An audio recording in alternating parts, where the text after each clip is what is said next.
Alright everybody, welcome to the video for the lesson on what is tangent. This would be lesson 5 in our books. So I know that today's lesson was kind of tough because we were kind of putting everything together that we've learned. At the end of this video I will go through and just kind of make a quick reference sheet of everything you really need to know that we've learned through the first 5 lessons or so here.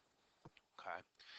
So for the first question I asked you to find the following angles and determine the tangent value for each. So to be able to determine a tangent value, we first need to figure out the reference angle for each one. So for example, theta equals 5 pi over 6. That's in radians. So we learned in the previous lesson was to multiply that by 180 over pi. The pi's cancel and we get theta equals 150. I know 150 is in quadrant 2. So I already actually know that this answer is going to be negative because in quadrant 2, tangent is negative. Now to find the value of tangent, I'm going to do the reference angle, which is 180 minus 150. So the reference angle is 30. So if I use my 30, 60, 90 triangle, the 30, 60, 90 triangle tells us that the tangent value is 1 over radical 3. So I have negative 1 over radical 3, which is a perfectly fine answer. If you're an accelerated, I would expect you to multiply the top and bottom by radical 3 and put this into rationalized form. For the next question, it says 240. 240 is in quadrant 3. The reference angle in quadrant 3 is 240 minus 180, which gives us 60. The tangent of 60, so tangent of 60 in quadrant 3 is going to be a positive value, and the tangent of 60 is going to be radical 3 over 1. Remember, for all of these, we could also find these answers other than using the special right triangle by dividing the sine and cosine of the angle as well. For the third one, again, we see radians. So I'm going to multiply this by 180 over pi. The pi's cancel, and I get theta equals negative 45. We don't want negative answers, so I'm going to always add 360 to that. So the coterminal angle is 315 degrees, which is in quadrant 4. Since it's in quadrant 4, I know the answer is going to be negative. And I then have to find the reference angle. So the reference angle in quadrant 4 is 360 minus 315, and we're going to see a familiar number here of 45. If you have a negative number that's in quadrant 4, it's usually going to be just the positive version, but usually, so we could always go through this process. So for 45, the tangent value is going to be 1 over 1, which is just 1, but since it's in quadrant 4, it's negative. Don't forget the signs, they're important. 270. 270 is not in a quadrant. It's one of those angles that terminate on the axis of the x or y axis. We call these a quadrantal angle. 270, so if I look at my unit circle, 270 is down here. So that's the coordinate 0, negative 1. So the sine of 270 over the cosine of 270 is how I would find this. The sine of 270, well, that's negative 1. The cosine is 0, so that makes this undefined. So nice thing about tangent is it is a relationship between sine and cosine, so it's easy for us to sometimes find those values. Let's take a look at number 2. Explain why tangent of 90 is undefined using 2 different arguments. So the tangent of 90, so we could say the tangent of 90 is equal to the sine of 90 over the cosine of 90. Well, the sine of 90 is 1, the cosine of 90 is 0, therefore this is undefined. There's one argument.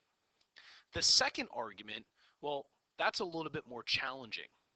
So to truly understand what we did today, you have to understand that if we're at 90 degrees, the tangent line is going to be this horizontal line like this. Well, what would be the slope of this radius? The slope of this radius would be undefined. So because we're getting an undefined value for the radius, it becomes an undefined value for our function.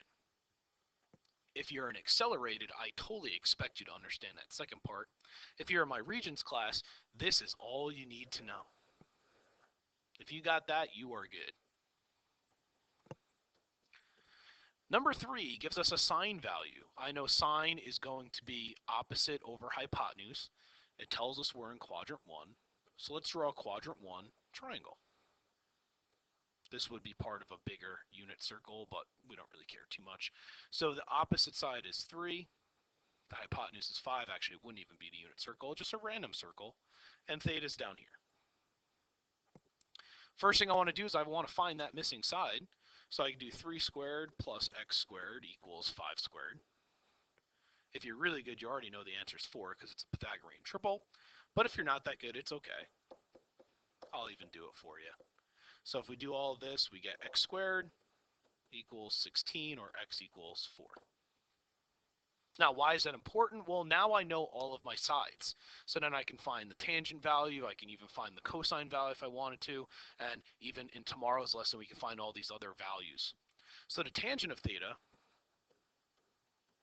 is equal to the opposite side, so 3, over the hypotenuse, the adjacent side, which is 4. We're in quadrant 1.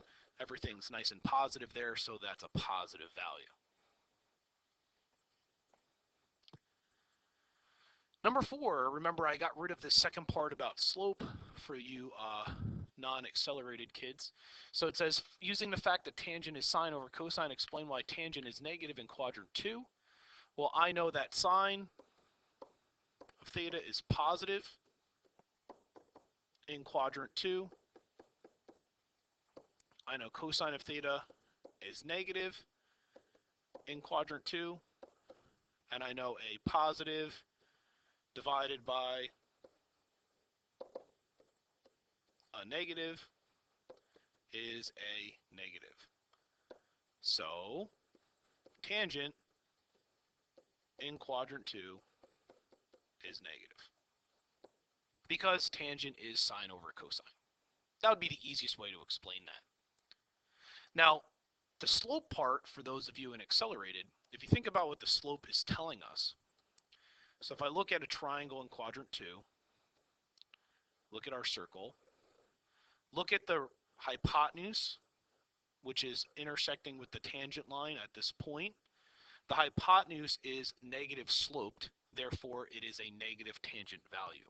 Because remember, whatever the slope is of the hypotenuse at the point of tangency winds up being the sine of the tangent in that location, right? Which is why in quadrant 2, tangent is negative. If we look in quadrant 3, this hypotenuse is a positive slope line, so when the tangent line is here at that point of tangency, it's positively sloped, so we wind up having our positive slope or our positive tangent in quadrant 3.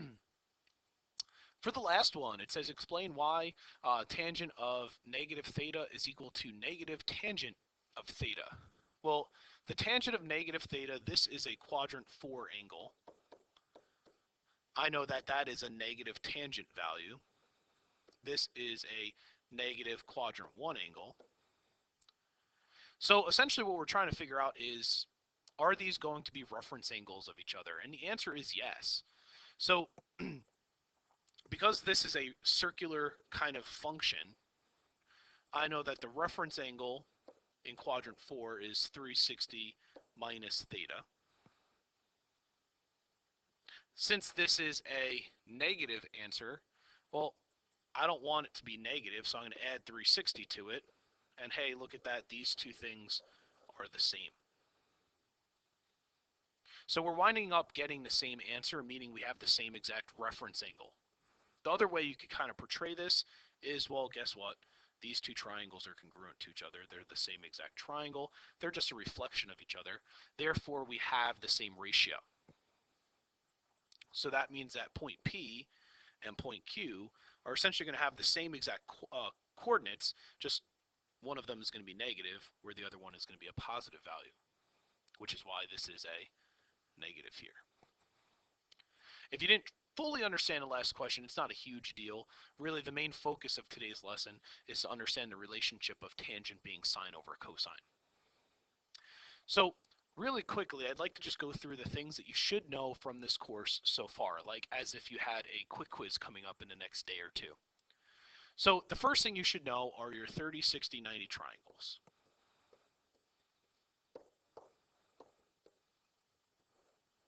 And your 45, 45, 90 triangle. You should also know where everything is positive and negative.